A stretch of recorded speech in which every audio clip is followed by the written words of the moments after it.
Assalamualaikum warahmatullahi wabarakatuh. Perkenalkan, nama saya Elsa Nadira, jurusan Akuntansi 2019, berasal dari kelompok 5. Assalamualaikum warahmatullahi wabarakatuh. Nama saya Cindy Patricia dari kelompok 5. Assalamualaikum warahmatullahi wabarakatuh. Perkenalkan, nama saya Tia Azrilia, mahasiswa Universitas Riau dari jurusan Akuntansi, dan saya berasal dari kelompok 5. Di video kali ini, kami kelompok 5 bakal mengupas tuntas contoh-contoh soal mengenai bab piutang. Oleh sebab itu, selamat menyaksikan video ini. Perhatikan video ini dengan seksama. Semoga video kali ini bisa membantu rekan-rekan semua. Terima kasih.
Assalamualaikum semuanya. Jadi, kami dari kelompok 5, di sini kami akan membahas soal-soal mengenai piutang yang ada di buku pengantar akuntansi 1, adaptasi Indonesia edisi 4, penerbit Salemba 4, yakni karangan Carl S. Warren, James M. Reeve, Jonathan Edukak, Ersa Triwahyuni, Amir Abadi Yusuf, dan di sini adalah buku berbahasa Indonesianya. Adapun yang bakal kami bahas yaitu latihan L916 dan latihan L917 yang ada di halaman 471 buku berbahasa Indonesia. Samping itu juga ada buku berbahasa Inggrisnya sama karangan Carl S. Warren, James M. Reeve, Jonathan Edukak, dan Ersa Triwahyuni dan Amir Abadi Yusuf, yakni buku Accounting Indonesian Adaptation edisi 4, penerbit Salemba 4 juga.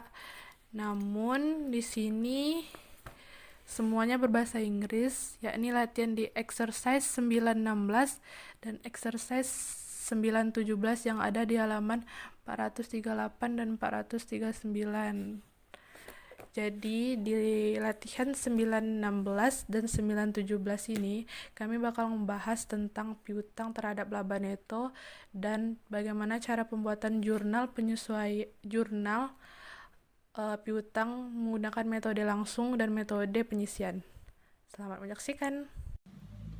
Assalamualaikum warahmatullahi wabarakatuh. Baiklah, saya Elsa Nadira akan membahas soal pada buku pengantar akuntansi 1 Indonesia Adaptation, yaitu pada bab piutang halaman 471, yaitu pada bagian L916 mengenai pengaruh piutang tak tertagih pada laba neto. Soalnya adalah menggunakan data di latihan 915, diasumsikan bahwa selama tahun kedua operasinya, PT Mega Tirta memiliki penjualan sebesar 4 miliar 100 juta, menghapus piutang sebesar 34 juta yang dianggap tak tertagih menggunakan metode penghapusan langsung, dan melaporkan laba neto sebesar 600 juta. Nah, pertanyaannya yang A, hitunglah berapakah laba neto yang dilaporkan untuk tahun kedua jika metode penyisihan yang digunakan mengestimasi 1% dari penjualan tidak tertagih selama tahun pertama dan kedua. Nah, yang ditanya itu kan berapa laba neto yang dilaporkan untuk tahun kedua. Nah, pada soal kita ketahui laba neto pada tahun kedua sebesar 600 juta rupiah. Caranya itu adalah dengan menambah laba neto yang ada dengan pengurangan penjualan bersih dengan piutang tak tertagih yang dianggap tak tertagih. Di soal sudah diketahui menghapus piutang sebesar 34 juta yang dianggap tak tertagih kan, 34 juta. Nah, penjualan kreditnya sebesar 4 miliar 100 juta. Nih. Namun dikali dengan estimasi 1% dari penjualan tidak tertagih. Maka 4 miliar 100 juta dikali 1% sama dengan 41 juta. Ya kan? Lalu ini kita tambahkan saja. Jadi 634 juta. Lalu tinggal kita kurang 634 juta dikurang 41 juta sama dengan 593 juta rupiah. Jadi laba neto yang dilaporkan untuk tahun kedua adalah sebesar 593 juta rupiah. Baiklah, selanjutnya saya Tia Zrilia akan membahas contoh soal dari L916 bagian B yang ada di buku Pengantar Akuntansi 1 Adaptasi Indonesia edisi keempat halaman 471. Jadi, yang B ini dikatakan, hitunglah berapakah saldo penyisian piutang tak tertagih pada akhir tahun kedua jika metode penyisian digunakan selama tahun pertama dan kedua. Jadi, untuk mencari saldo penyisian piutang tak tertagih pada akhir tahun kedua ini, kita mesti mencari penyisihan selama tahun pertama dan selama tahun kedua. Jadi,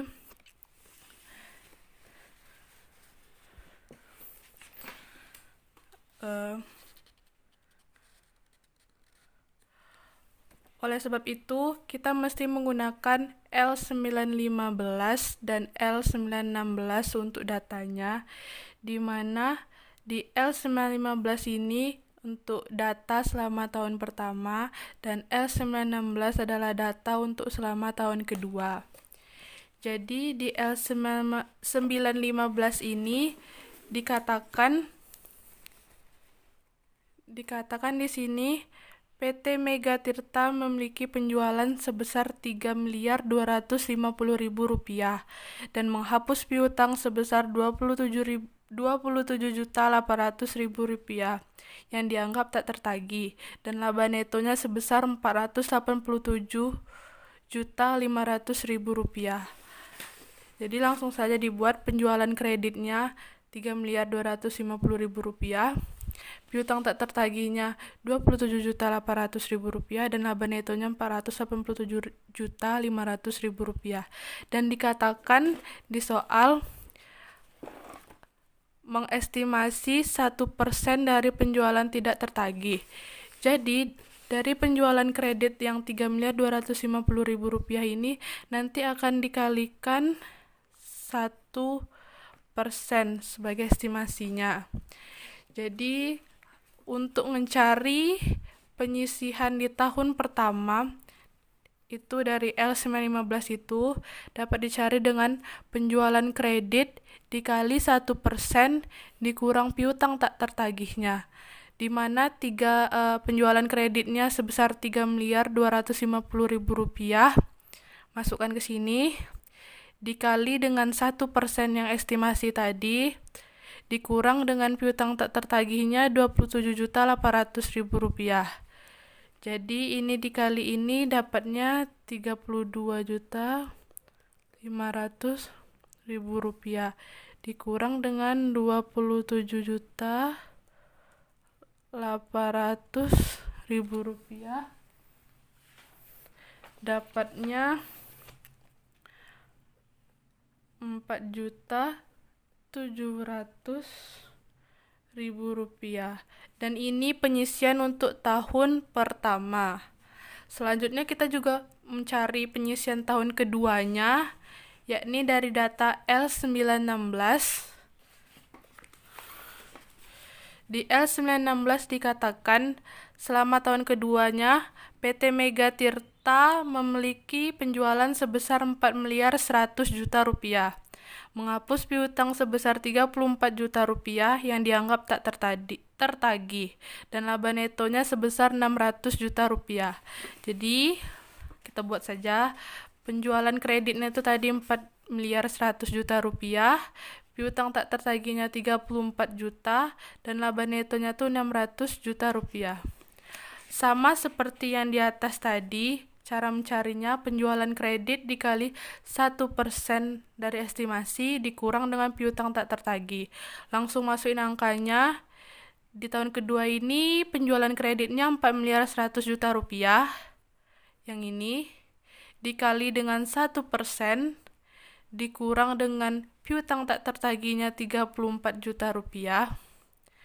Ini dikali dengan ini dapatnya 41 juta dikurang dengan ini 34 juta rupiah, maka didapat penyisian untuk tahun keduanya sebesar 7 juta rupiah. Dan yang ditanya itu kan berapa jumlah saldo penyisihan piutang tak tertagih pada akhir tahun kedua. Untuk mencarinya itu, penyisian tahun pertama ini kita jumlahkan dengan penyisian tahun kedua. Maka penyisian tahun pertama itu sebesar 4.700.000 rupiah ditambah 7 juta rupiah, dapatnya itu 11.700.000 rupiah. Jadi saldo penyisian piutang tak tertagih pada akhir tahun keduanya sebesar 11.700.000 rupiah.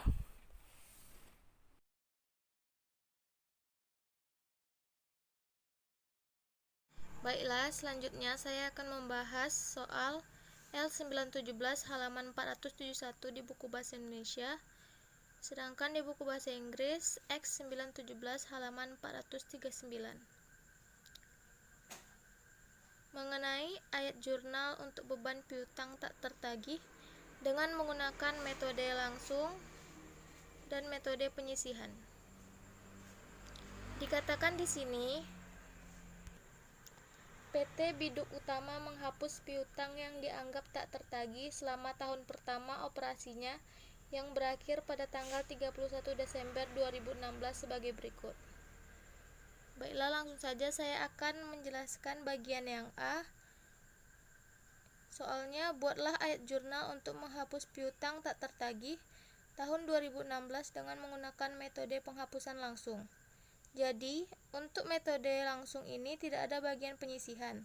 Dia langsung ke bagian penghapusannya. Jadi, jurnal menggunakan direct method atau metode langsung, di mana bad debt expense pada debit sebesar 30 juta, account receivable Sofia, account receivable Eva, account receivable Adi, account receivable Yulida pada kredit.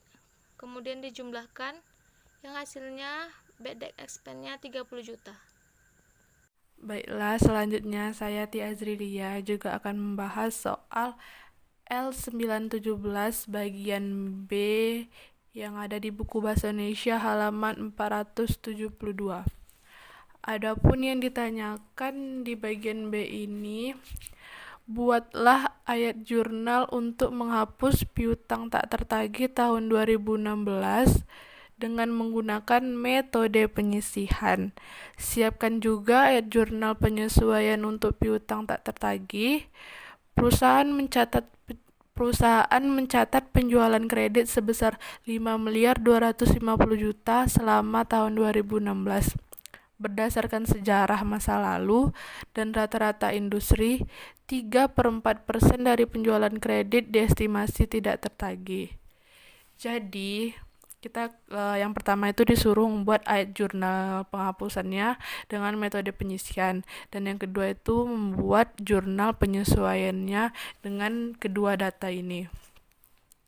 Sebelumnya, terlebih dahulu kita mesti mengetahui apa bedanya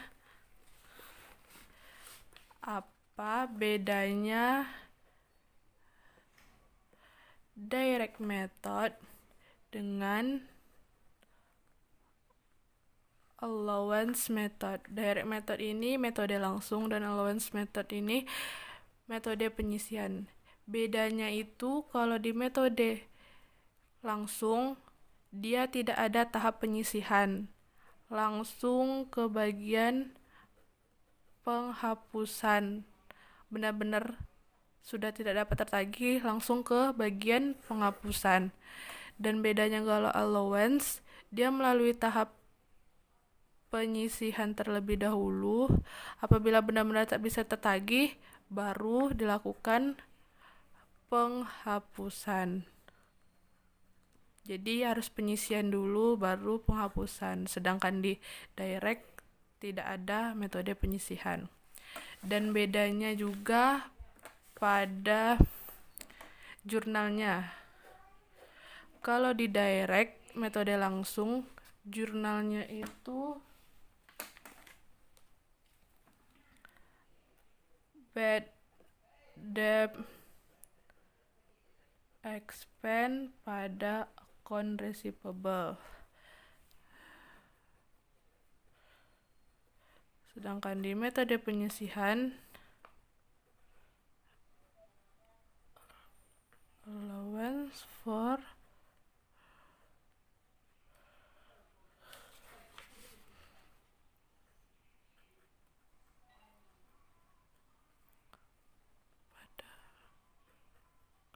Jadi bedanya itu kalau misalnya di metode langsung, debitnya itu jurnalnya itu bad debt expense atau beban piutang tak tertagih. Kalau di metode penyisihannya, di bagian debitnya itu allowance for doubtful account atau penyisihan piutang tak tertagih. Jadi langsung saja untuk pertanyaan di bagian B itu kan ditanyakan disuruh buat ayat jurnal penghapusan piutang menggunakan metode allowance method atau metode penyisihan. Jadi langsung saja jurnalnya itu di debitnya itu allowance for doubtful account atau penyisihan piutang tak tertagih, dan account receivable-nya ini karena berasal dari banyak pelanggan. Di sini ada 4 pelanggan, ada 4 piutang pelanggan, ada Sofia, Eva, Adi, dan juga Yulida. Maka kesemuanya itu juga dibuat masing-masing. Account receivable Sofia, account receivable Eva, account receivable Adi, dan account receivable Yulida. Masing-masing masukkan berapa jumlah piutangnya, dan keseluruhan account receivable keempat pelanggan ini jika dijumlahkan sebesar 30 juta rupiah. Maka allowance for doubtful account-nya itu sebesar 30 juta rupiah juga. Jadi seperti itu jurnalnya. Dan untuk bagian penyesuaiannya, dikatakan tadi di soal penjualan kreditnya itu ada sebesar 5.250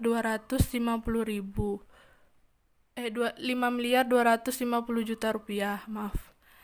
Dan berdasarkan pengalaman-pengalaman sebelumnya, diestimasikan 3/4%-nya itu tidak dapat tertagih. Jadi, untuk mencari beban piutang tak tertagihnya itu, penjualan kredit yang 5.250 juta rupiah dikalikan dengan 3/4%. Maka dapatnya itu 39.375.000 rupiah. Dan adapun jurnal penyesuaiannya itu di mana bad debt expense-nya di debit sebesar 39.375.000 dan di kreditnya allowance for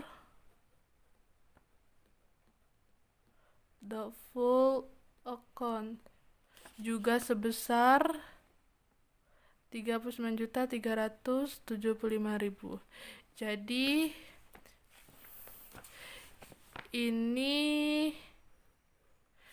ini adalah jurnal penghapusannya dan ini jurnal penyesuaiannya.